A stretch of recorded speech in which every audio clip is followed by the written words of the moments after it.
시민 여러분들의 바이러스에 대한 이해와 건강 증진에 도움이 되기를 바라겠습니다. 네, 안녕하세요.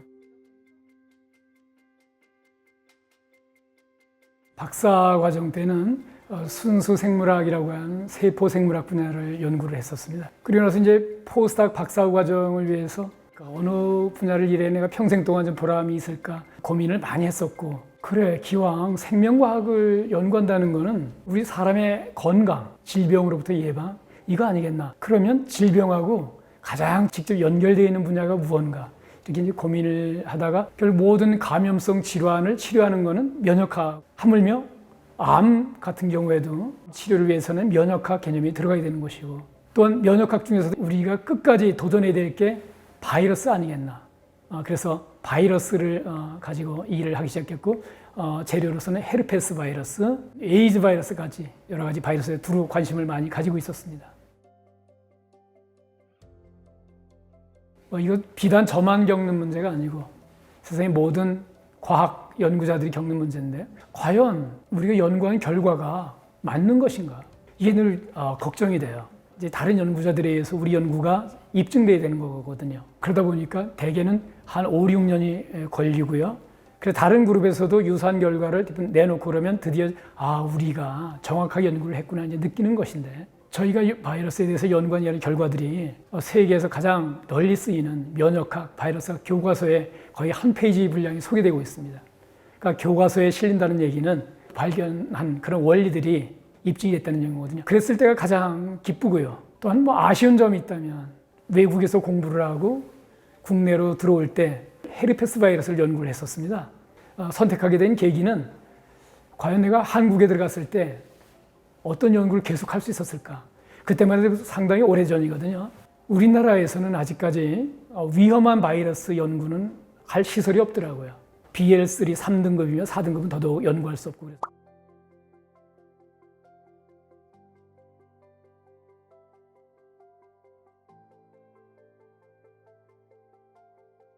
그래서 그냥 일반 실험실 벤치에서 할 수 있는 바이러스가 무엇일까? 그러다가 찾게 된 게 바로 헤르페스 바이러스였어요. 근데 헤르페스 바이러스는 물론 중요합니다.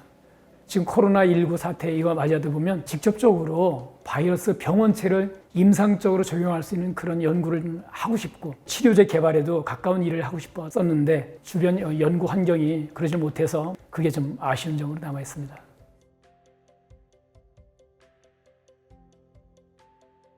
당연하죠. 한번 예를 들어 보겠습니다. 전 세계 많은 환자가 있는 에이즈 바이러스가 원숭이에서 또 유래를 했습니다.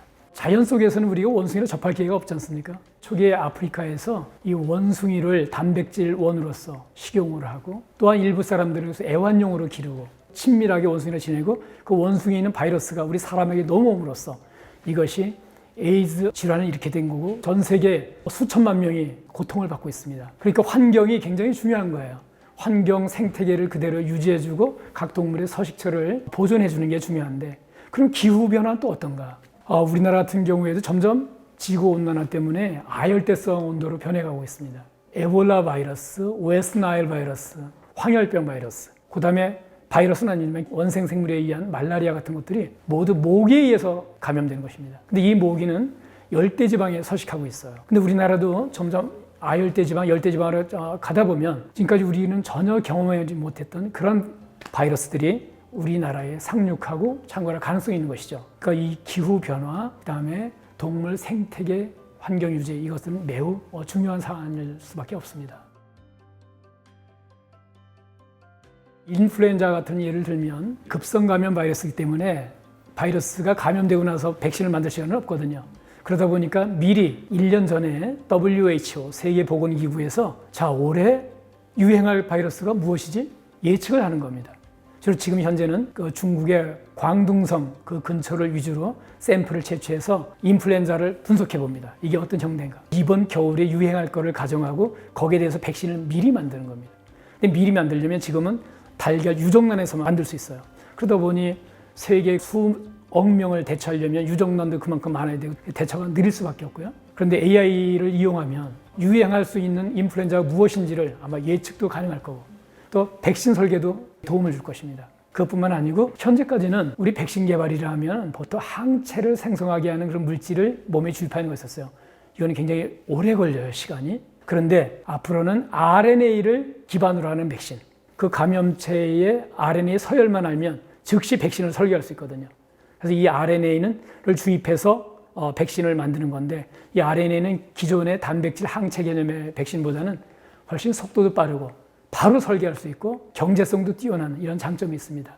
이런 몇 가지 요인 고려해서 노력한다면 기존의 치료법보다는 훨씬 신속한 방법이 되지 않을까, 그렇게 생각을 해요.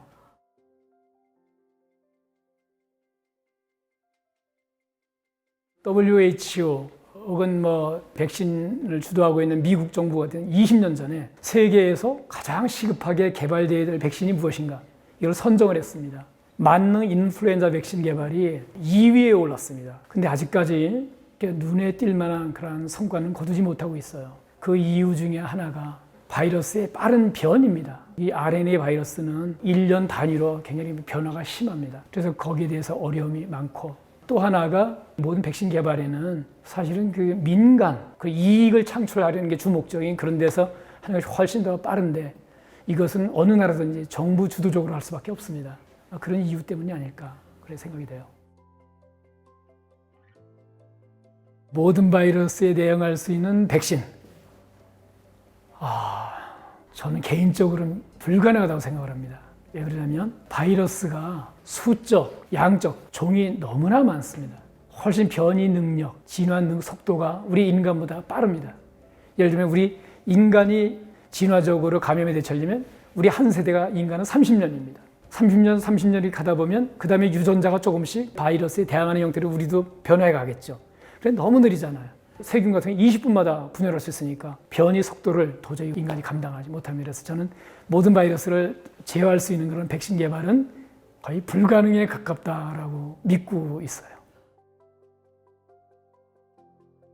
저희가 2014년도에 네이처 메디슨에 발표한 논문이었는데, 우리 세포에 있는 유전자예요. SAMHD1, SAMHD1이라는 효소인데, 이것이 보니까 RNA를 자르는 RNase 효소예요. RNA 가닥을 가위처럼 잘라나가는 거죠. 분해시켜버려요. 이게 에이즈를 일으키는 HIV RNA를 분해하더라고요, 직접. HIV는 얘는 RNA를 유전체로 갖고 있지만 복제할 때는 다시 DNA를 만들거든요. 이게 역전사 효소인데, 이런 거를 갖고 있는 바이러스를 우리는 레트로바이러스라고 얘기를 하는데, 레트로 종류가 많아요. 그러면 이 SAMHD1이 HIV1에만 관여하는 건가? 아니면 다른 레트로바이러스도 작동을 할까? 그래서 저희가 다른 레트로바이러스 여러 종을 테스트를 해봤습니다. 그랬더니 정말 HIV1처럼 이 SAMHD1은 레트로바이러스에 다 작동을 할 수 있었어요. 그래서 저희가 이거를 또 논문을 발표했었고, 이에 대한 저희가 특화도 추론을 하였습니다. 이러한 결과들은 기초 연구 수준을 한 것이죠. 실험실에서 세포 수준에서 일어난 일인데요. 보다 더 임상적인 테스트를 해보기 위해서는 HIV와는 마우스 쥐 모델도 없습니다. 그래서 영장류, 원숭이 모델에서 실험을 해야 되는데 저희 주변 실험 여건도 되어 있지 않고, 저희가 또 그 분야는 사실 전문 영역 분야가 아닙니다. 아마 그런 실험이 가능하려면 그런 전문 연구 집단과 저희가 공동 연구를 통해서 해야 될 것이고, 그 다음 약품 개발은 아마 그 이상 차원의 또 다른 여러 가지 임상 연구자, 이런 전문가 연구 집단하고 다학제적으로 여러 그 공동 연구를 해야 될 그런 상황입니다. 저희 같은 조그만 순수 연구실 단위에서는 기초연구부터 그런 연구까지 수행하기에는 너무 그런 전문성이 저희가 좀 갖고 있지는 않습니다. 이제 초등학생들도 유전자 가위하면은 대충 이제 이해를 하더라고요. 그 유전자 가위가 우리 유전자 조작, 조합하는데 아주 총알로서 지금 등장하고 있는데요. 사실 바이러스 감염 치료에도 응용이 될 수 있습니다. 근데 바이러스에는 두 가지가 아까 이제 있다고 했어요. 급성 감염 바이러스와 만성 감염 바이러스입니다. 급성 감염 바이러스에는 유전자 가위는 쓸 여지가 없죠. 바로 급성 감염은 감염됐다가 2주 이내에 다시 나가니까요. 그런데 에이즈 바이러스, 헤르페스 바이러스, B형 감염 바이러스 같이 만성 감염 바이러스에게는 충분히 개발 여지가 있습니다. 즉, 이 감염이 만성적으로 되어 있는 세포에 이 유전자 가위를 집어넣어서 그 바이러스의 유전체를 잘라내려는 전략이거든요. 충분히 이론적으로 가능하고 실험하는 그룹도 있습니다. 그런데 이것도 커다란 장벽은 무엇이냐면은 정말 그 유전자 가위를 어떻게 만성 감염 바이러스가 감염되어 있는 세포만을 정확하게 타겟할 수 있는가. 이게 가장 큰 아마 걸림돌이 될 것입니다. 그러나 이 분야 또한 연구하는 사람들이 많이 있고 있기 때문에 아주 저는 언젠가는 가능하리라고 봐요. 저는 뭐 바이러스를 오랫동안 면역을 연구한 사람으로서 제가 본다면 절대 우리가 미생물을 이기려고 하는 전략은 작동하지 않습니다. 누누이 얘기하지만 지구가 지금 탄생한 이래로 여러 번 대변혁이 있었습니다. 얼음으로 다 뒤덮인 시대도 있었고요. 모든 공룡이 다 멸종한 시대도 있었고 이미 30억 년 전에 출현했던 바이러스 세균들은 우리 지하 몇십 미터에 다 살고 있습니다. 그에 피해 받지 않고 다시 계속 번성할 거거든요. 훨씬 후발적으로 사는 사람이 그 바이러스 세균을 정복전에서 이길 수 있는 건 불가능한 겁니다.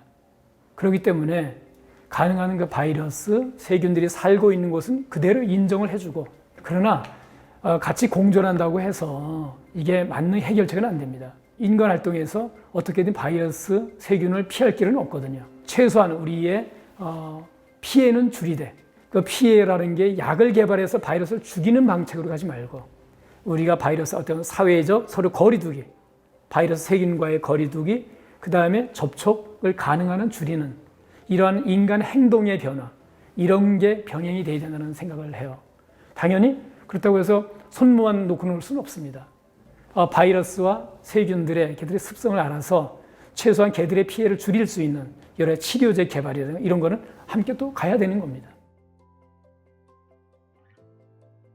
지금 뭐 탁 떠오르는 책이 제레드 다이아몬드가 쓴 총균쇠라는 책입니다. 그 책을 보면 어떻게 미생물이 우리 지구 역사를 변화시켰고 해박한 여러 가지 이론을 전개하고 있는데 그걸 흥미롭게 읽었고요. 또 다른 책은 파스테르라는 우리 미생물학의 아버지라고 하는 분인데 그분의 전기가 나왔는데 그분이 어떻게 미생물은 절대로 자연으로 발생하지 않고 미생물로부터 온다는 이런 자연 발생 부정론을 제창하신 분이고 또한 초창기 아무것도 모르는 시대에 여러 가지 미생물에 대한 백신을 개발한 그런 분인데 그분이 어떻게 그러한 발전 여러 가지 과정에 이르는가를 쓴 전기인데 그걸 좀 흥미롭게 읽었어요. 보통 일반 시민들이 전공자가 아니면 끝까지 완독하기 힘든 책이 진화론을 주창한 다윈의 종의 기원이라는 책입니다. 여러분들은 맨날 종의 기원 하면은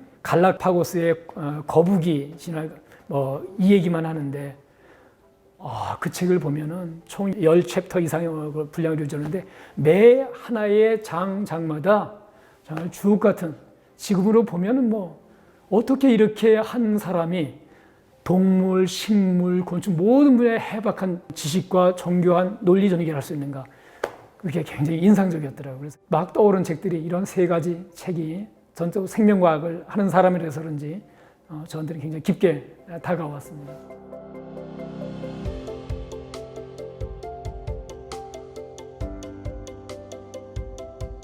지금까지 제가 2차례에 걸쳐서 바이러스 그리고 면역에 대해서 강연을 하였는데요. 아무쪼록 이 두 강의 자료가 시민 여러분들의 바이러스에 대한 이해와 건강 증진에 도움이 되기를 바라겠습니다.